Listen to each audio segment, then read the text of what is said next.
Senior citizen saving scheme में हुआ सबसे बड़ा बदलाव। नमस्कार दोस्तों, आप देख रहे हैं Amit three mountain YouTube channel. दोस्तों, पोस्ट ऑफिस की सीनियर सिटीजन सेविंग स्कीम में एक नई नोटिफिकेशन आई है, जिसके आधार पर बहुत ही बड़े बड़े बदलाव हो चुके हैं। सीनियर सिटीजन सेविंग स्कीम में जो भी बदलाव हुए हैं वह सारे नियम अब से लागू हो जाएंगे। दोस्तों, सीनियर सिटीजन सेविंग स्कीम एक ऐसा स्कीम है जिसमें 60 वर्ष तक के कोई भी व्यक्ति इस स्कीम में इन्वेस्ट कर सकते हैं।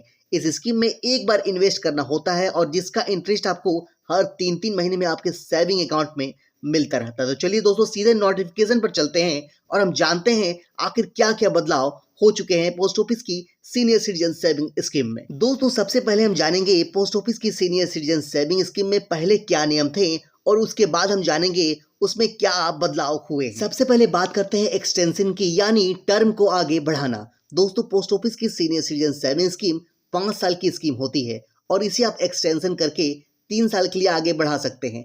यह नियम पहले सिर्फ एक ही बार थी, यानी 5 साल की स्कीम को आप मात्र एक बार ही 3 साल के लिए एक्सटेंड कर सकते थे। अब नए नियम के अनुसार दोस्तों, इस स्कीम को आप 3-3 साल के ब्लॉक में अनलिमिटेड बार एक्सटेंड कर सकते हैं, यानी 5 साल की इस स्कीम को आप जितनी बार चाहे उतनी बार एक्सटेंड कर सकते हैं। दूसरा बदलाव के बारे में जानते हैं दोस्तों, जो है प्री मैच्योरिटी क्लोजर के बारे में।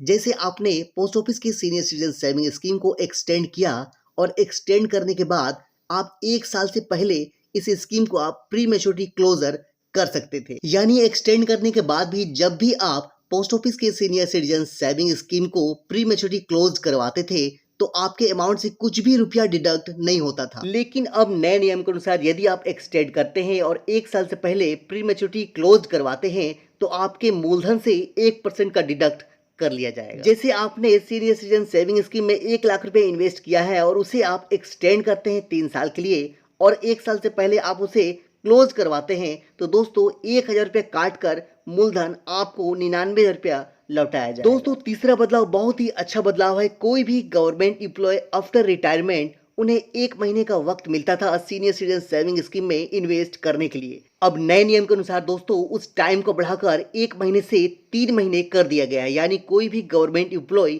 आफ्टर रिटायरमेंट उन्हें 3 महीने का वक्त मिलेगा सीनियर सिटीजन सेविंग स्कीम में इन्वेस्ट करने के लिए। यदि कोई महिला और पुरुष कोई भी यदि गवर्नमेंट एम्प्लॉय है और रिटायरमेंट से पहले उनकी मृत्यु हो जाती है और उनके स्पाउस जो हैं वह 55 साल की उम्र उनकी होती है तो वह भी अब पोस्ट ऑफिस के सीनियर सिटीजन सेविंग स्कीम में इन्वेस्ट करना शुरू कर सकेंगे। दोस्तों, पोस्ट ऑफिस की नई अपडेट्स हमेशा पाने के लिए आप Amit three mountain YouTube channel को सब्सक्राइब जरूर करें। दोस्तों, पोस्ट ऑफिस की यह नई अपडेट यदि आपको अच्छी लगी तो लाइक करें और दोस्तों में शेयर करना ना भूलें। Thanks for watching.